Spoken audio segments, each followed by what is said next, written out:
Ace Percival says that most people, athletes as well as non-athletes, are holdouts. That is to say, they are always keeping something in reserve. They do not invest themselves 100% in competition. Because of that fact they never achieve the highest of which they are capable. Red Barber, famous baseball announcer, told me that he had known few athletes who completely give themselves. Don't be a holdout. Go all out. Do this, and life will not hold out on you. A famous trapeze artist was instructing his students how to perform on the high trapeze bar. Finally, having given full explanations and instruction in the skill, he told them to demonstrate their ability. One student, looking up at the insecure perch upon which he must perform, was suddenly filled with fear. He froze completely. He had a terrifying vision of himself falling to the ground. He couldn't move a muscle, so deep was his fright. "I can't do it. I can't do it," he gasped. The instructor put his arm around the boy's shoulder and said, "Son, you can do it, and I will tell you how." Then he made a statement which is of inestimable importance. It is one of the wisest remarks I have ever heard. He said, "Throw your heart over the bar and your body will follow." Copy that one sentence. Write it on a card, and put it in your pocket. Place it under the glass on your desktop. Tack it up on your wall. Stick it in your shaving mirror.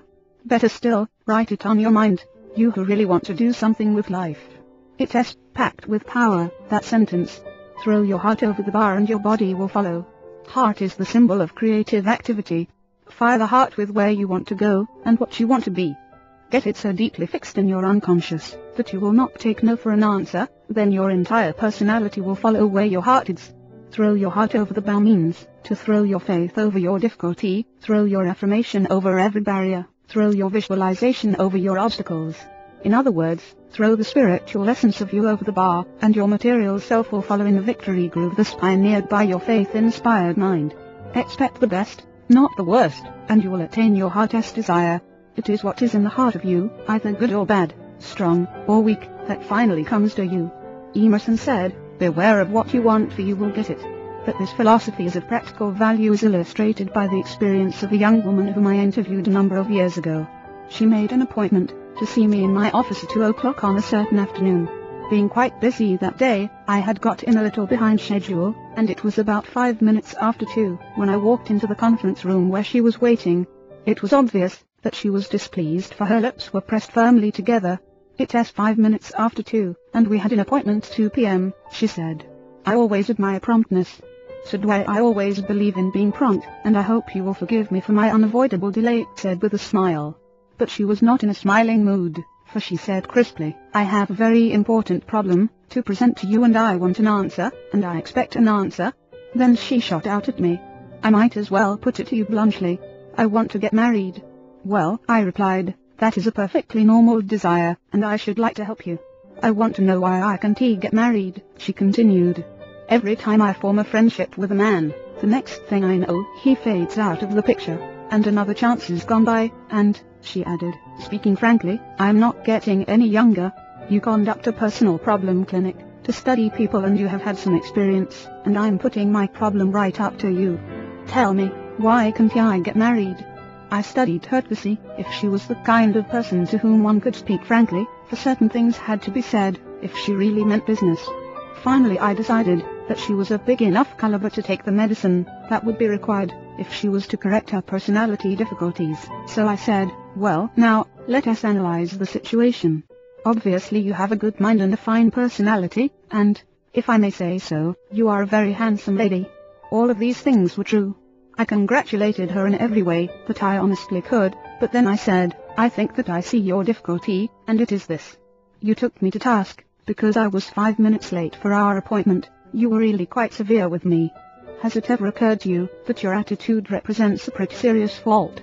I think a husband would have a very difficult time if you checked him up that closely all the time.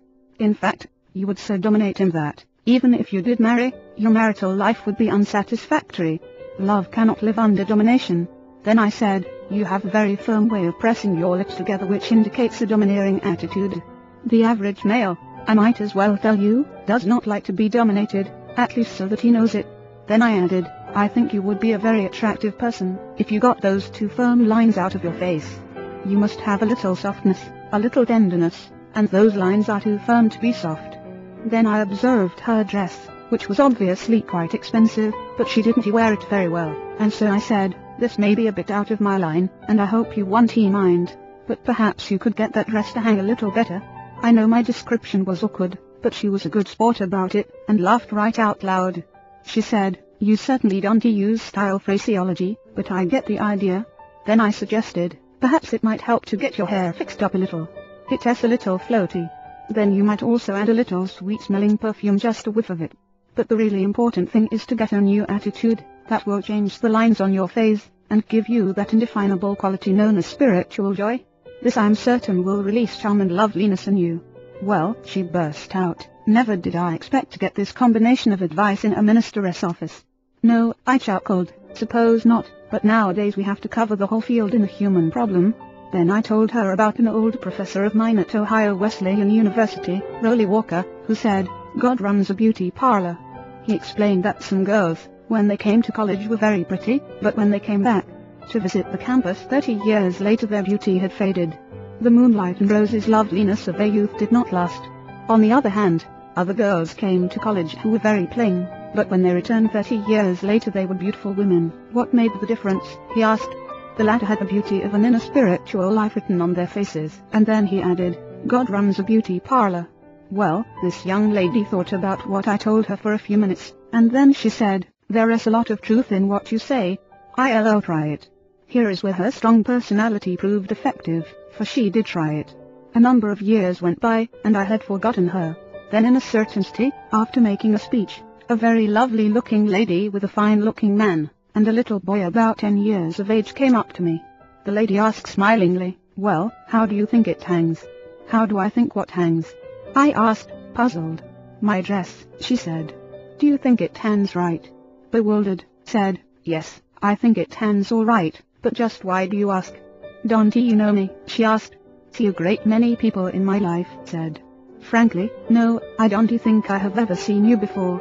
Then she reminded me of our talk of years ago, which I have described. "Meet my husband and my little boy. What you told me was absolutely true," she said very earnestly. "I was the most frustrated, unhappy individual imaginable when I came to see you, but I put into practice the principles you suggested. I really did, and they worked." Her husband then spoke up and said, "There was never a sweeter person in the world than Mary here, and I must say that she looked the part." She had evidently visited Goddess Beauty Parlor. Not only did she experience a softening and mellowing of her inner spirit, but she properly used a great quality which she possessed, namely, the driving force to get what she wanted. This led her to the point where she was willing to change herself, so that her dreams could be realized. She had that quality of mind whereby she took herself in hand, she applied the spiritual techniques, and she had a profound, and yet simple faith, that what her heart told her she wanted, could be obtained by the proper creative and positive procedures. So the formula is to know what you want, test it to see if it is a right thing, change yourself in such a manner that it will naturally come to you, and always have faith. With the creative force of belief you stimulate that particular gathering together of circumstances which brings your cherished wish to pass. Students of modern dynamic thought are realizing more and more the practical value of the ideas and teachings of Jesus, especially such truths as the dictum, "According to your faith, be it unto you." Mountain 929, according to your faith in yourself, according to your faith in your job, according to your faith in God. This far will you get and no further. If you believe in your job, and in yourself, and in the opportunities of your country, and if you believe in God, and will work hard, and study and put yourself into it, in other words, if you throw your heart over the bar, you can swing up to any high place to which you want to take your life, and your service and your achievement. Whenever you have a bar, that is to say a barrier, in front of you, stop. Close your eyes, visualize everything that is above the bar, and nothing that is below it, then imaginatively throw your heart over that bar, and see yourself as being given lifting power to rise above it. Believe that you are experiencing this upthrust of force. You will be amazed at the lifting force you will receive. It in the depth of your mind you visualize the best, and employ the powers of faith and energy, you will get the best. Naturally, in this process of achieving the best, it is important to know where you want to go in life. You can reach your goal, your best dreams can come true, you can get where you want to go, only if you know what your goal is. Your expectation must have a clearly defined objective. Lots of people get nowhere, simply because they do not know where they want to go. They have no clear-cut, precisely defined purpose. You cannot expect the best, if you think aimlessly. A young man of 26 consulted me, because he was dissatisfied with his job. He was ambitious to fill a bigger niche in life, and wanted to know how to improve his circumstances. His motive seemed unselfish, and entirely worthwhile. "Well, where do you want to go?" I asked. "I just don't know exactly," he said hesitantly. "I have never given it any thought. I only know I want to go somewhere other than where I am." "What can you do best?" I then asked. "What are your strong points?" "I don't know," he responded. "I never thought that over either. But what would you like to do, if you had your choice?" "What do you really want to do?" I insisted. "I just can't say," he replied jolly. "I don't really know what I would like to do. I never thought it over. Guess I ought to figure that one out too."